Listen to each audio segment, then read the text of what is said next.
Now, the hardest part of making them is making all your evidence condensed, right? What is the most important pieces? How can you overview your research? What sections do you copy and paste?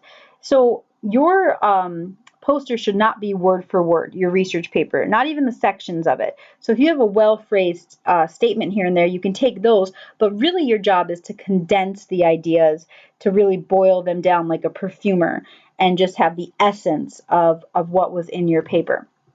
This assignment sheet that I have posted for you to read prior to starting your poster goes over how to do this, what it should look like, and then it actually gives you steps here on step number 1.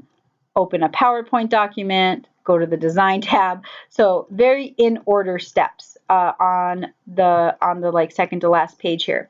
Then the last page of your assignment sheet goes over, and you will not be evaluated before. Again, we're not submitting a draft, but your peers will evaluate your poster, and that will help me decide your grade using this score sheet here. They will help me decide if it's beginning, intermediate, or advanced based on what I have written here. So in other words, do they see structure? Do they see structure?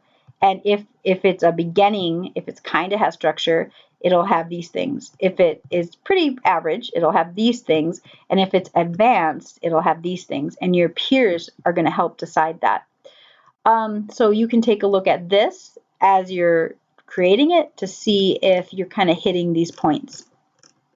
But let's go, those were the last 2 pages. Let's go up. I describe here in the assignment sheet what really should be in the content. I talk a lot about that in this because it's kind of hard to synthesize information. What do I say? What don't I say? I have a limited space. And if you've done research that you kind of gotten into this semester, in other words, you got all jazzed up by it, you're excited by it, you want to talk about it, you'll tend to copy and paste a ton into the poster. That's okay for when you're drafting it for your first go around. But remember, you're trying to whittle it down to the essence, like a perfumer. So please read this assignment sheet carefully before you even start the entire thing, before you even start the creation.